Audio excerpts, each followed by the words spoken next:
Assalamualaikum warahmatullahi wabarakatuh.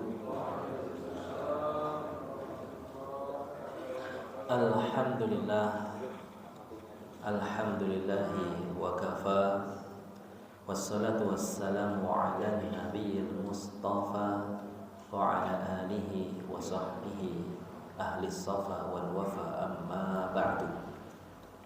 Yang kami hormati segenap jamaah salat subuh Masjid Al-Ikhlas, terutama jajaran pengurus ta'mir Masjid Al-Ikhlas yang kami muliakan. Kita bersyukur kepada Allah Subhanahu wa ta'ala atas segala nikmatnya dengan mengucapkan alhamdulillahi rabbil alamin. Kemudian kita bersalawat kepada baginda Muhammad sallallahu alaihi wasallam dengan membacakan Allahumma shalli ala Muhammad wa ala ali Muhammad, dan juga mengucapkan salam kepada beliau dengan ucapan assalamu alayka ya Rasulullah. Hadirin hadirat yang kami muliakan, pada kesempatan kali ini kita akan melanjutkan pengajian kita tafsir Al-Quran, tepatnya pada surah Al-Baqarah ayat 41. Pada pertemuan sebelumnya kita sudah membahas korelasi tema-tema sebelumnya dengan tema yang kita bahas pertemuan sebelumnya, yaitu kita sudah memasuki rincian pembahasan secara khusus tentang Bani Israil. Dibahas secara panjang lebar di surah Al-Baqarah ini untuk menjelaskan bagi kita sifat-sifat mereka, sehingga kita tidak meniru sifat-sifat buruknya. Di ayat 41 Allah Subhanahu wa ta'ala mengawali ayat ini dengan huruf wa yang artinya dan. A'udzu billahi minasyaitonir rajim. Bismillahirrahmanirrahim. Wa aminu bima anzaltu musaddiqan lima ma'akum wa la takunu awwala kafirin bih wa la tashtaru bi ayati thamanan qalilan wa iyaya fattaqun. Ayat 42, wa la talbisul haqqa bil batil wa taktumul haqqa wa antum ta'lamun. Ayat 43, wa aqimus salata wa atuz zakata warka'u ma'ar raki'in. InsyaAllah kita usahakan selesai 3 ayat ini, Bapak-bapak, Ibu-ibu. Apabila ada ayat diawali dengan huruf wa yang artinya dan, dalam bahasa Arab disebut dengan harful atfi, kata penghubung, maknanya ada hubungannya dengan ayat sebelumnya.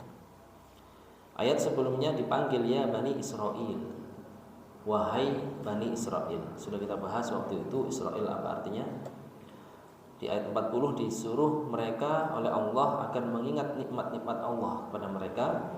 Nah, di antara perintah Allah juga kepada Bani Israil yang hidup di zaman Rasulullah di Madinah adalah wa aminu, dan berimanlah kalian semua bima anzaltu, terhadap apa yang aku turunkan. Nah, ini yang diseru adalah orang-orang Yahudi Madinah Munawwarah. Dulu namanya Yathrib. Yathrib itu kalau ditinjau dari segi bahasa artinya sesuatu yang kotor. Kemudian belum ada peradaban di sana, belum ada kemajuan. Rasulullah datang sehingga dirubah menjadi Madinatun Nabi atau Madinah Munawwarah, kota yang ada peradaban, Munawwarah yang tercerahkan, yang bersinar dengan adanya pengajaran Rasulullah Muhammad SAW. Dan berimanlah kalian semua wahai Yahudi terhadap apa yang aku turunkan. Apa yang diturunkan oleh Allah di sini maksudnya adalah minal Qur'anil azim, yaitu Al-Qur'an yang agung. Orang-orang Yahudi yang hidup di Madinah saat itu diperintahkan oleh Allah untuk beriman kepada Al-Qur'an yang diturunkan kepada Nabi Muhammad SAW. Kenapa diperintah seperti ini? Karena sebagian dari mereka tidak beriman, bahkan mendustakan.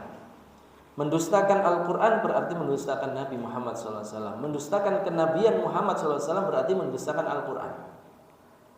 Dan mereka tidak percaya, tidak mau mengikuti Nabi Muhammad, maka mereka mendustakan Al-Quran. Musaddiqan lima ma'akum.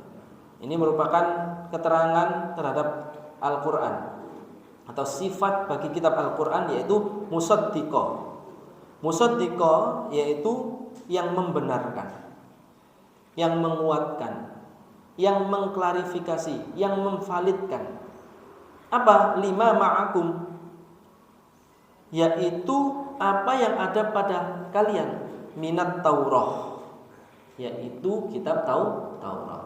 Mereka beriman kepada kitab Taurat, diturunkan Al-Quran membenarkan isi Taurat.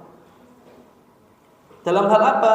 Fi umuri tauhidi wan nubuwah, dalam urusan mentauhidkan Allah dan dalam urusan kenabian. Kenabian siapa? Kenabian para nabi sebelumnya dan terutama Nabi Muhammad SAW. Di dalam Taurat diperintahkan agar mereka beriman pada nabi terakhir nanti. Al-Quran datang membenarkan Taurat bahwa inilah nabi terakhirnya. Namun wa inna fariqam minhum la yaktumunal haqqa wa hum ya'lamun. Sebagian sekelompok dari orang-orang Yahudi itu ternyata tidak mau mereka menyembunyikan kebenaran itu. Wala takunu awwala kafirin bih. Dan janganlah kalian semua itu menjadi orang yang pertama kafir terhadap Al-Quran dan kepada Nabi Muhammad SAW. Ay awwala man kafara min ahlil kitab. Janganlah kalian itu menjadi orang pertama yang kufur, yang kafir dari kalangan ahlul kitab. Fahaqqukum, yang mana sebenarnya, yang mana seyogyanya, yang mana semestinya kalian adalah antakunu awwala man aman, menjadi orang yang pertama kali beriman, karena sudah punya Taurat sebelumnya, ada informasi lebih awal.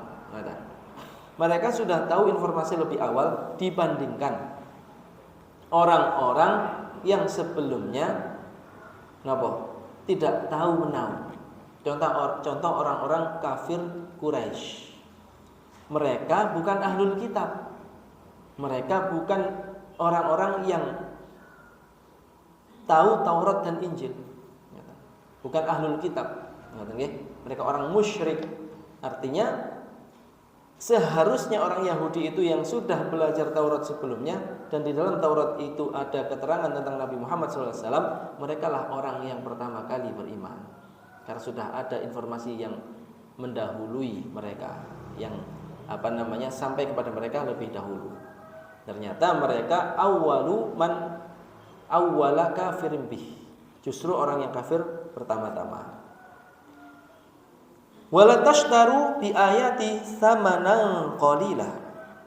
Dan janganlah kalian menjual ayat-ayatku, ini Allah yang berfirman, ayat-ayatku dengan harga yang murah. Menjual ayat-ayat Allah dengan harga yang murah artinya mereka ini, bapak-bapak, ibu-ibu, merubah-rubah. Ay la tastabdilu bi ayati al-bayyinat allati anzaltuha 'alaikum hitamat dunyal faniyah. Janganlah kamu menukar ayat-ayatku yang sangat jelas ini, yang telah aku turunkan kepada kalian semua, menukarnya dengan apa? Puing-puing dunia yang fana, puing-puing dunia yang remeh. Maksudnya apa, Bapak Ibu? Orang-orang Yahudi, terutama pembesar yang dipanggil ini adalah pembesar-pembesar mereka, tokoh-tokoh mereka, ulama-ulama mereka yang menguasai Taurat itu dulu memang sudah terbiasa mendapat upeti dari orang-orang awam. Ditarik upeti, terbiasa dengan suap menyuap. Kalau mereka membeberkan kebenaran Al-Quran itu bahwa itu benar, orang akan mengikuti Muhammad, mereka kehilangan pengaruh, kehilangan upeti yang dia dapat itu. Dan bisa diartikan, jangan menjual ayat-ayat Allah dengan harga yang murah adalah dengan upeti tadi itu kan murah Pak jika dibandingkan dengan kebahagiaan di akhirat nanti. Mereka itu tidak merasa bahwa kalau mereka berlaku demikian di akhirat merugi. Dia mendahulukan sesuatu yang murah yaitu duniawi, tidak lalu meninggalkan akhirat di sana, padahal kalau dia mengikuti perintah Allah yang ada di Taurat lalu beriman kepada Al-Quran dan beriman pada kenabian Muhammad SAW, mereka justru mendapat pahala yang double. Kenapa? Beriman pada Taurat dan beriman pada Al-Quran. Jadi ini ayat terkadang ada yang menganggapnya keliru. Jangan menjual ayat-ayat Allah dengan harga yang murah sehingga guru ngaji nggak boleh menerima gaji. Wah, ini salah. Bukan seperti itu. Maksudnya adalah mereka menjualnya dengan merubah-rubah, memelintir ayat-ayat untuk mendapatkan keuntungan, kepentingan. Contoh misal orang-orang yang nyeleneh misalnya, orang nyeleneh membuat tafsiran-tafsiran yang tidak sesuai. Nah ini merubah-rubah biar terlihat, nyeleneh sekali ini, kok kayak baru ya pemahamannya. Nah itu biar dapat follower, biar dapat subscriber, biar dapat royalti dan sebagainya. Ini yang tidak boleh. Adapun orang yang memberikan manfaat nih, orang yang memberikan manfaat kepada orang lain itu tidak ada salahnya jika menerima semacam imbalan. Di dalam Al-Quran bahkan di surah Al-Kahfi niku Nabi Musa alaihissalam berkata kepada Nabi Khidir di dalam perjalanannya, "Lau syi'ta lattakhadta alaihi ajra." Kalau Anda mau seharusnya minta upah. Minta upah atas apa? Membangun bangunan. Nah, kalau membangun bangunan saja loh di dalam Al-Quran disahkan untuk mendapatkan upah, apalagi membangun jiwa, membangun keilmuan, membangun bangsa, membangun generasi muda sehingga memiliki akidah syariah yang kokoh. Nah itu dalam mayoritas ulama membolehkan. Wa iyaya fattaqun, dan hanya kepadakulah kamu semestinya takut atau bertakwa. Ay khafuni duna ghairi, takutlah kepadaku saja. Artinya setelah dilarang mereka menjual ayat-ayat Allah karena takut kehilangan upeti, takut kehilangan duniawi, seharusnya takut kepada Allah. Ketika takut kepada Allah menancap pada hati seseorang, maka tidak akan melakukan hal-hal yang dilarang oleh Allah Subhanahu wa taala. Nah, di dalam sejarah ada yang menguatkan bahwa memang Taurat, Injil, Al-Quran itu benar-benar sama, bersumber dari Allah Subhanahu wa taala. Orang-orang ahli kitab yang jujur imannya akan mengakui hal itu. Dia tidak akan mendustakan Al-Quran. Contohnya adalah Raja An-Najasyi. Raja An-Najasyi ini adalah penguasa Habasyah. Ada yang mengartikan Habasyah ini adalah yang sekarang negara Ethiopia. Dulu di awal-awal dakwah Rasulullah di Mekah, orang-orang Muslim ketika ditindas oleh kafir Quraisy, oleh Rasulullah diizinkan untuk hijrah ke Habasyah. Jadi hijrah itu ada beberapa kali. Hijrah pertama ke Habasyah, kedua ke Taif. Rasulullah itu pindah ke Taif untuk mencari dukungan. Ternyata ditolak, maka kembali lagi ke Mekah. Yang terakhir ke Madinah itu. Yang pertama ke Habasyah. Di sana diterima baik oleh Raja An-Najasyi. Lalu kemudian kafir Quraisy ini tidak terima karena orang Muslim aman hidup tentram di negeri Habasyah, sehingga orang-orang kafir Quraisy mengutus seorang duta mereka, yaitu yang bernama Amr bin As, untuk buat negosiasi dengan Raja Najasyi. Dikatakan oleh Amr bin As, sampean ini adalah kembalikan mereka ke negeri kami, bla bla bla bla. Akhirnya aku nggak akan mau mendengarkan hanya dari kamu, wahai Amr bin As, aku akan memanggil kalian berdua, ditanya, wahai engkau Amr bin As, apa yang kamu tuduhkan pada mereka. Mereka itu gini, mereka itu gini.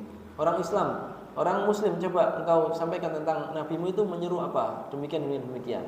Terus ada Najasyi itu minta kepada juru bicara umat Muslim saat itu dipanggil ke istana, coba bacakan sebagian ayat yang engkau sampaikan bahwa itu adalah firman Allah. Dibacakan, meneteskan air mata. Siapa Raja Najasyi ini? Lalu berkata, sesungguhnya yang dia bacakan dan yang ada di kitab Injil yang diturunkan oleh Allah kepada Isa alaihissalam itu berasal dari min mishkatin wahidah, dari sumber yang sama. Berarti orang-orang ahlul kitab yang jujur dia akan beriman pada Al-Quran. Kemudian ayat 42, Allah melarang orang-orang Yahudi ini wala talbisul haqqo bil batil wa taqtumul haqqo wa antum ta'lamun. Satu ayat ada dua kata haqqo. Haqqo yang pertama dengan haqqo yang kedua ini berbeda maksudnya, Pak. Wala talbisul haqqo bil batil, dan janganlah kamu itu mencampur adukkan kebenaran dengan kebatilan. Nah, yang dimaksud dengan kebenaran pertama al-haqqo di sini adalah Taurat, kitab Taurat. Ay la tukhallitu al-haqqa al-munazzal min Allah bil batil alladzi takhtari'unah. Janganlah kamu itu mencampur adukkan kebenaran. Nah, kebenaran itu dalam bahasa Arab haq, al-haq. Al-haq di sini diartikan kebenaran, maksudnya adalah Taurat. Jangan kamu mencampur adukkan Taurat itu yang benar-benar diturunkan dari Allah bil batil dengan keterangan dusta yang kamu ada-ada. Jadi orang-orang Yahudi ini membuat keterangan-keterangan dusta diselipkan di dalam kitab Taurat sehingga kebenarannya menjadi samar. Ngoten nggih? Wala tahrifu ma fit Taurah wala tuharrifu ma fit Taurah bil buhtan alladzi taftaruna. Dan jangan memutarbalikkan apa yang ada dalam kitab Taurat dengan keterangan palsu yang kamu karang. Mereka mengarang-arang. Apa yang dikarang-karang? Ini kita lihat lanjutan ayatnya. Wa taqtumul haqqo, dan kamu menyembunyikan kebenaran. Nah, kebenaran di sini maksudnya apa? Kebenaran kenabian Muhammad SAW dan sifat-sifat Nabi Muhammad SAW yang ada di Taurat. Jangan mencampur adukkan Taurat, jangan menyembunyikan kebenaran Muhammad yang ada di Taurat. Kata ay wala tukhfu ma fi kitabikum min awsafi Muhammad alaihi salatu wasalam. Jangan engkau sembunyikan apa yang ada di dalam kitab kalian, yaitu Taurat, min awsafi Muhammad, sebagian tanda-tanda, sifat-sifat, ciri-ciri Muhammad alaihi salatu wassalam. Wa antum ta'lamun, sedang engkau mengetahui. Mengetahui apa? Mengetahui bahwa perbuatanmu itu adalah salah. Mengetahui bahwa di dalam kitabmu itu benar-benar ada sifat Muhammad dan sesuai dengan apa yang engkau lihat dari sosok Muhammad SAW. Wa antum alimina bidororil kitman, dan engkau juga mengetahui bahwa menyembunyikan keterangan dalam Taurat itu membahayakanmu. Kenapa Bapak-bapak disebut membahayakan? Karena dia telah menghalangi orang lain untuk iman. Jadi dia itu tidak mau orang-orang awam di kalangan Yahudi iman. Berarti dia dosa besar. Dia membuat sesuatu yang buruk sehingga orang itu berdosa disebabkan oleh mereka, maka mereka ini juga mendapatkan dosa. Nah, ini berbicara tentang menyembunyikan sesuatu yang diketahui, itu dilarang dalam agama, Bapak-Ibu. Karena ilmu itu kan miliknya Allah. Kita hanya dititipkan. Kalau ditanya, tidak boleh kita menyembunyikan. Kita tanya tentang ilmu, kita tahu ilmu tersebut, kok kita pelit, tidak mau berbagi dengan seseorang tentang ilmu itu. Nah, ini diancam oleh Rasulullah SAW dengan siksaan di neraka nanti, dikekang, dicancang, dibelenggu dengan belenggu atau kekangan dari api neraka. Dalam hadis beliau bersabda, man su'ila an ilmin fakatamahu uljima yaumal qiyamati bilijamin min narin. Barang siapa su'ila disoal, ditanya an ilmin, tentang suatu ilmu. Ilmu di sini Bapak Ibu tidak disebut dengan alif lam, tapi umum. Ilmin nakirah dalam istilah ilmu nahwu, suatu kata yang tidak ada alif lamnya itu berarti umum. An ilmin berarti ilmu apa saja. Napa Rasulullah SAW? Apa sabda Nabi kita? Uljima. Uljima itu dibelenggu, dikekang. Uljima yaumal qiyamah, pada hari kiamat, bilijamin, dengan kekangan, min narin, dari api neraka. Itu balasan bagi orang yang pelit terhadap ilmu, padahal ilmu itu sendiri dari Allah. Wa ma utitum minal ilmi illa qalila. Wa ma utitum minal ilmi illa qalila. Dan tidaklah kalian itu diberi ilmu oleh Allah melainkan sedikit saja. Tidak ada dibandingkan ilmunya Allah niku, tidak ada secuil apapun. Ngoten nggih. Kemudian wa aqimus sholata wa atuz zakata warka'u ma'ar raki'in, ayat 43. Perintah kepada Bani Israel di Madinah. Dan dirikanlah salat dan tunaikanlah zakat dan rukuklah bersama orang-orang yang rukuk. Ini terjemahnya. Ai addu ma wajaba 'alaikum minas shalah. Lakukanlah kewajiban kalian, yaitu salat 5 waktu. Maksudnya iman kepada Rasulullah, iman pada Al-Qur'an, buktikan dengan syariat Islam, yaitu salat 5 waktu. Wa addu ma wajaba 'alaikum minaz zakah. Dan juga lakukanlah kewajibanmu berupa zakat. Berupa zakat. Nah, zakat ini Bapak Ibu sudah kita ketahui kewajibannya. Di antara alasan kenapa perintah sholat sering digandengkan dengan perintah zakat adalah karena sholat itu membersihkan jiwa, sedangkan zakat membersihkan harta. Yang mana kedua-duanya ini adalah suatu pernyataan syukur pada Allah Subhanahu wa taala atas nikmatnya. Kalau kita ingin bersyukur pada Allah, tunaikan salat, tunaikan zakat. Kemudian zakat juga dapat mendatangkan keberkahan pada harta. Apabila kita menunaikan zakat, itu dapat mendatangkan keberkahan pada harta kita dan menumbuhkan keutamaan berupa kemuliaan jiwa. Zakat juga dapat membersihkan harta dari hak orang lain. Artinya jangan sampai dalam hidup kita ini, dalam diri kita ini ada hak milik orang lain. Jangan sampai tenang. Dan dapat menyucikan jiwa dari apa? Dari penyakit bakhil atau pelit. Itu tujuan sholat, zakat itu mendidik diri kita agar tidak hanya suci secara lahir, tapi juga suci secara batin. Kita sebelum sholat diperintahkan wudu. Setelah wudu diperintahkan doa. Yang menarik dari doa setelah wudu adalah bersyahadat. Setelah bersyahadat, Allahumma ja'alni minat tawwabin. Ya Allah, jadikanlah aku termasuk dalam golongan orang-orang yang suka taubat. Padahal setelah bersih-bersih badan ternyata disuruh taubat. Ternyata hikmahnya adalah wudu itu mengingatkan kita terhadap anggota badan kita yang sering digunakan untuk berdosa.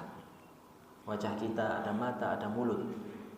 Tangan kita basuh setelah wajah.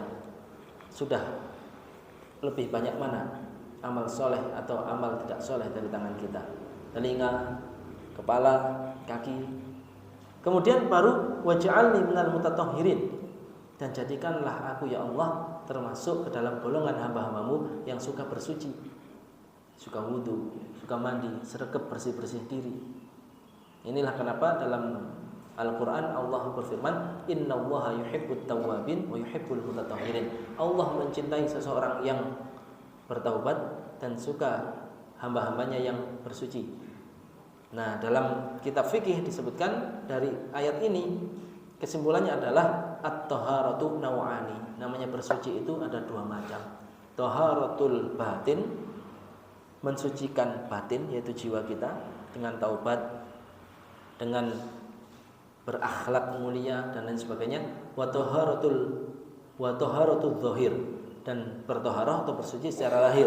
Ya wudu, ya mandi, ya potong kuku, ya cukur rambut, ya mandi sunnah ketika mau sholat Jumat, sebelum sholat Jumat, sebelum sholat Id, sebelum berkumpul dengan banyak orang, itu disunahkan mandi biar kita bersih, suci, nyaman, orang lain juga nyaman. Ngoten nggih? Warka'u ma'ar raki'in. Ai ma'a ashabi Muhammadin alaihi salatu wassalam, dan rukuklah kalian itu bersama para sahabat Muhammad sallallahu alaihi wasallam. Ini Bapak Ibu perintah salat berjamaah. Kalau dua perintah sebelumnya umum, wa aqimus shalah, dan dirikanlah salat. Tidak disebutkan salatnya sendiri atau berjamaah. Wa atuz zakah, dan tunaikanlah zakat.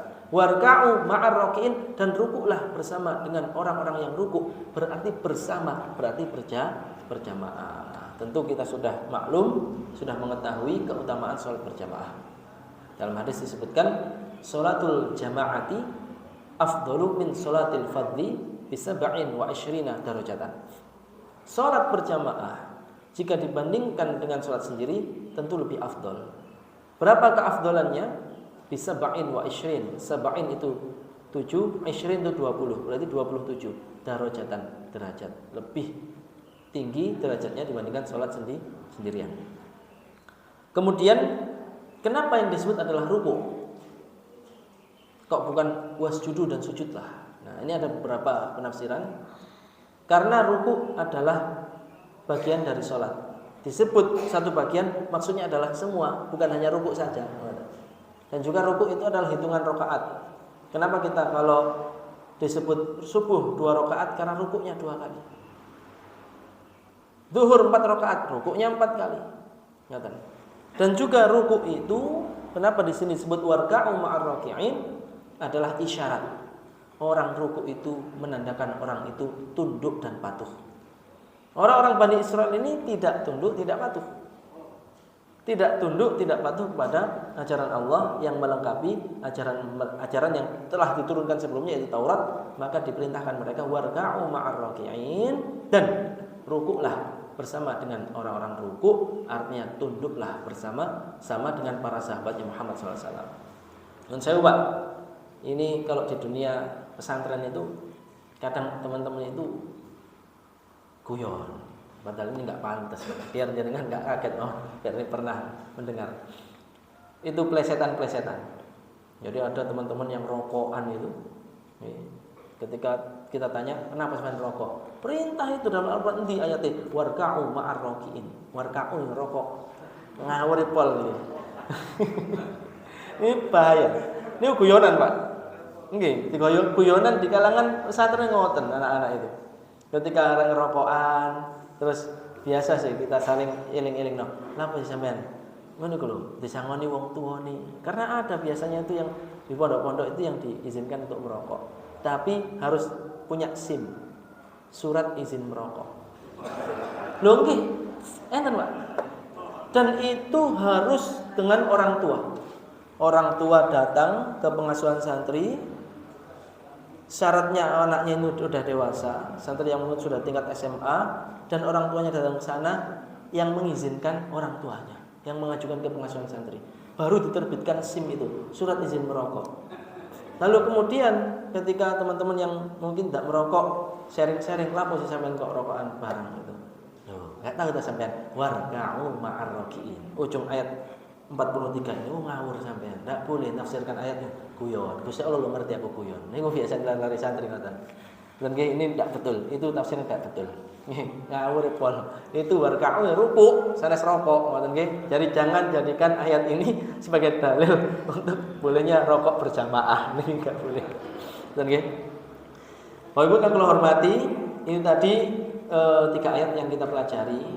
Artinya bahwa Allah itu menerangkan kepada kita bahwa Rasulullah itu benar-benar berdakwah di Madinah. Tantangannya adalah orang-orang Yahudi yang menentang, yang mendustakan. Tapi itu hanya sebagian, karena ada sebagian yang lain yang beriman dan menjadi orang yang pertama kali beriman dan mendukung dakwahnya Rasulullah Muhammad SAW.